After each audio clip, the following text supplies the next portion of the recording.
Jesus. Glória a Deus. Recentemente eu estava em aula e um aluno então me fez uma pergunta que tem sido naturalmente uma pergunta recorrente em muitos lugares, em muitas igrejas, especialmente porque a gente ouve de tudo acerca desse assunto.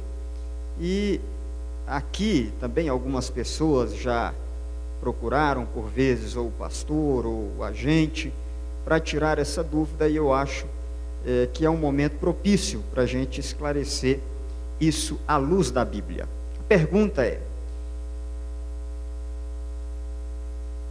é um mandamento de Deus dar o dízimo hoje? Então essa é uma pergunta que algumas pessoas já nos fizeram, não só aqui na igreja, e por ser uma pergunta recorrente, então nós achamos por bem esclarecer, porque algumas pessoas têm essa dúvida e perguntam, e outros têm e não perguntam, né? Em rápidas palavras, eu gostaria de apresentar algumas coisas a partir da Bíblia, e não o que eu acho ou o que a gente acha, mas o que a Bíblia, a palavra do Senhor, ensina acerca desse assunto, de maneira rápida, para nós entendermos o que a palavra do Senhor nos traz. Primeiro, o dízimo, ele surge no Antigo Testamento já desde o livro de Gênesis, antes, inclusive, da outorga da lei de Moisés. O Senhor nos apresenta nas Escrituras esse princípio, quando a Bíblia nos fala que o patriarca Abraão, depois de ter ido salvar o seu sobrinho Ló em uma batalha, voltou vitorioso dessa batalha. E segundo o Novo Testamento, em Hebreus, capítulo de número 7 e versículo de número 4, o patriarca Abraão, quando voltou dessa batalha, deu o dízimo das melhores coisas, o dízimo de todos os despojos, a quem ele reconheceu ser um representante de Deus, a saber, Melquisedeque, sacerdote do Rei Altíssimo e rei de Salém. Aqui, antes do período da lei, já surgiu o princípio do dízimo. Mas como é que surge isso? Por que 10? Por que dízimo? Quando o dízimo surge no Antigo Testamento, em especial com o patriarca Abraão, ele surge fundamentado no princípio da gratidão. Abraão reconhece que o Senhor Deus lhe havia dado a vitória, que o Senhor Deus lhe havia abençoado, e Abraão então agora reconhece Melquisedeque como um representante de Deus, e por isso, Abraão então como um princípio de gratidão a Deus. É claro, sabia Abraão, Deus não necessita de ouro, Deus não necessita de prata, Deus é o dono de tudo isso, mas como princípio de gratidão, reconhecendo que Deus é o dono de todas as coisas, então, na cultura de Abraão, o 10 simbolizava o todo, como um princípio muito claro no Antigo Testamento, e que aparece nos Salmos, de Deus é a terra e toda a sua plenitude. Abraão reconhece que se Deus lhe deu a saúde, se Deus lhe deu o vigor, se Deus lhe deu a vitória, se Deus lhe deu os bens, se Deus lhe deu os despojos, se Deus lhe deu tudo aquilo, nada mais digno do que tributar a Deus um símbolo, alguma coisa que simbolizava o todo daquilo que Deus havia lhe dado.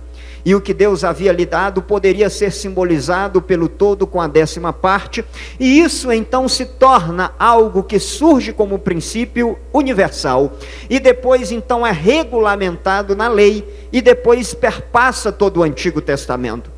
Não há nenhum bloco de livros no Antigo Testamento que não fale sobre o dízimo.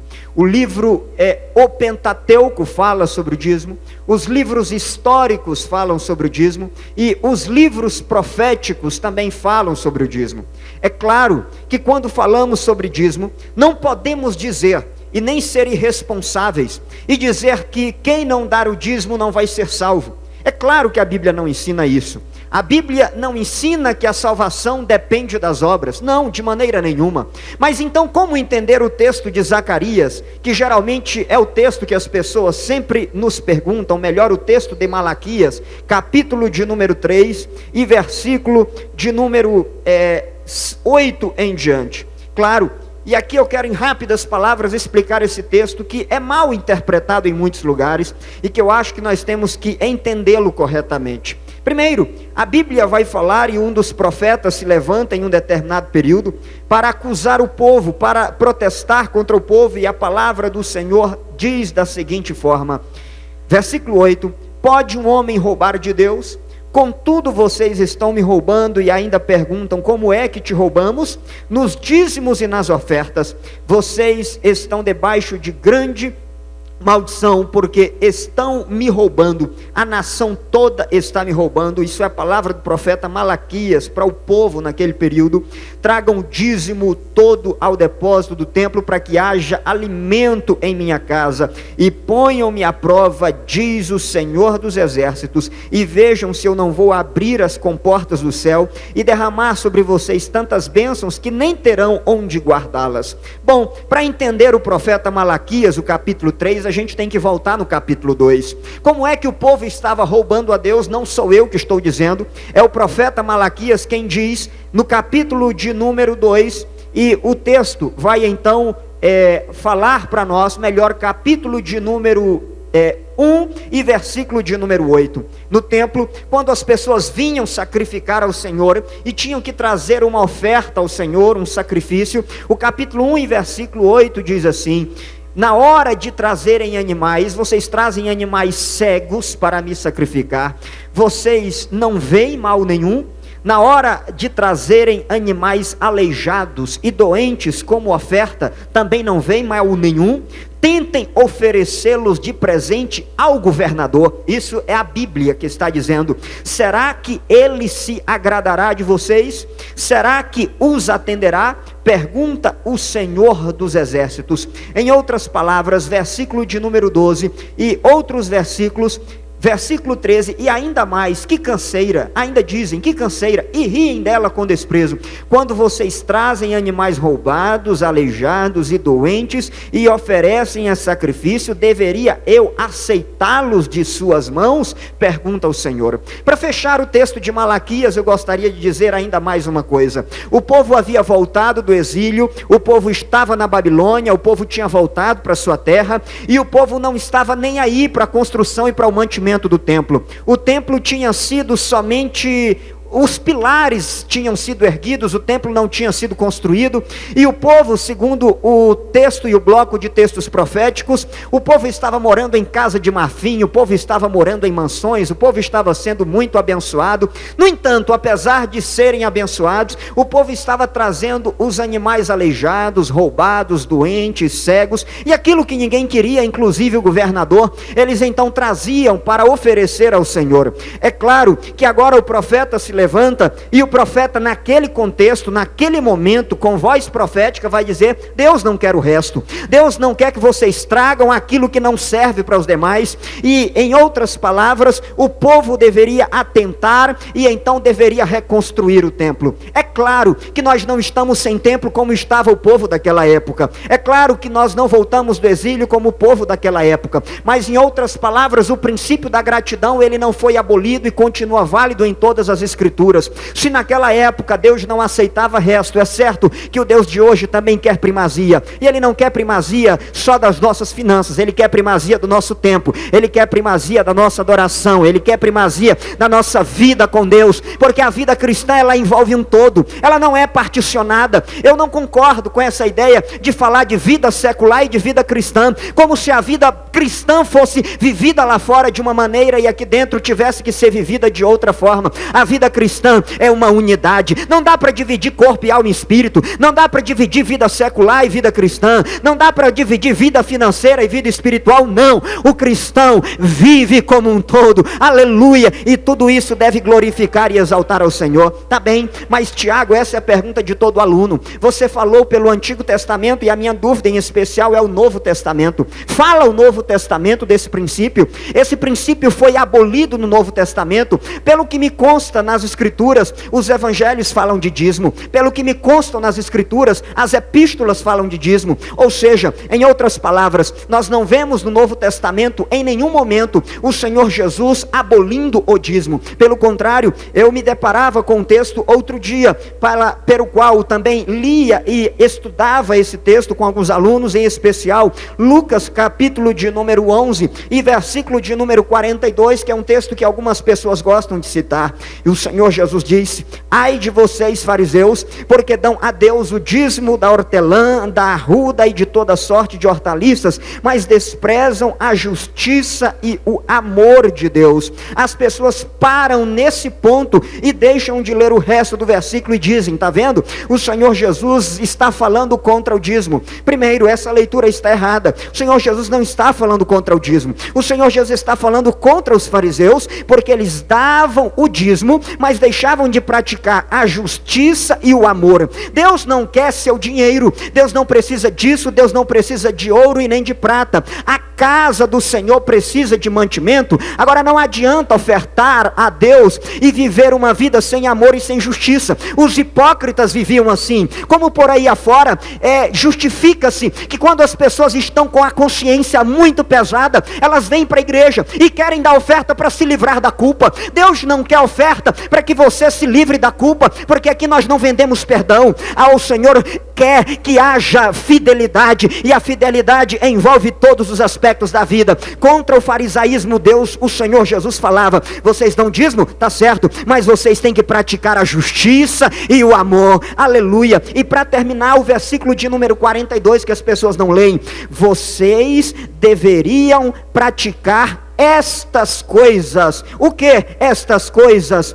Estas coisas referindo-se tanto à parte inicial como à parte final, sem deixar de fazer aquelas. Ou seja, vocês deveriam praticar estas coisas sem deixar de fazer aquelas. Em outras palavras, o Senhor Jesus está nos orientando nessa passagem, tanto quanto ao dízimo, tanto quanto à justiça e ao amor. A vida cristã deve ser uma vida pautada na gratidão a Deus. A vida cristã deve ser pautada no tributar louvores ao Senhor. Existem 3 princípios nas epístolas que fundamentam a contribuição cristã, e esses 3 princípios, a saber, são: primeiro, todos têm que contribuir. Isso está em 2 Coríntios capítulo de número 8. Segundo princípio, todos têm que contribuir de acordo com a sua condição, proporcionalmente. Em outras palavras, o Senhor não exige, o Senhor não quer que aqui tenhamos uma pessoa que ganha menos, que dá mais do que aquele que ganha mais. De maneira nenhuma, é proporcionalmente,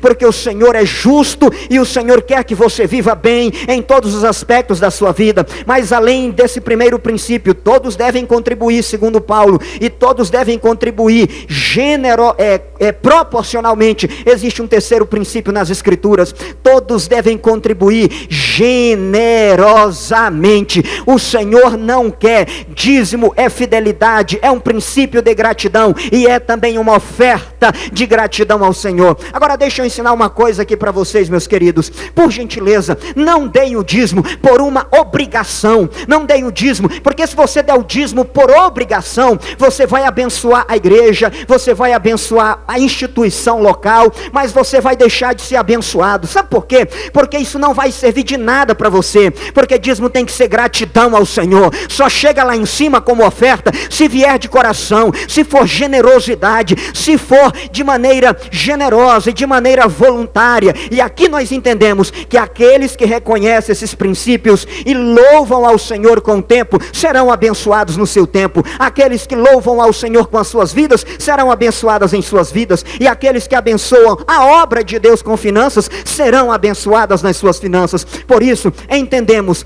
que dizimar é um princípio cristão, validado no Novo Testamento, como também escrito está em Hebreus, no capítulo de número 7, e aqui nas palavras de Jesus. É uma tarefa de todo cristão, é uma tarefa de todo líder, é uma tarefa de todo auxiliar, é uma tarefa de todo diácono, é uma tarefa de todo presbítero, é uma tarefa de todo evangelista, e é uma tarefa de todo pastor, porque todos nós somos um em Cristo, e devemos tributar a Ele louvor e gratidão, sem de maneira nenhuma reconhecer que Ele é o dono de todas as coisas, e vamos fazer isso como princípio de gratidão. Se você dá voluntariamente, você abençoa a igreja, e você vai ser abençoado, porque você deu como que dando ao Senhor, e louvando a Ele por esse princípio, e por agradecê-lo. Faça isso, quando você entrar ali, e quando você estiver entregando o seu dízimo, recebam a bênção, e diga: Senhor, eu estou entregando, como que entregando a Ti, como que louvando a Ti, reconhecendo pelo que o Senhor me deu, e pelo que o Senhor faz por mim. Claro,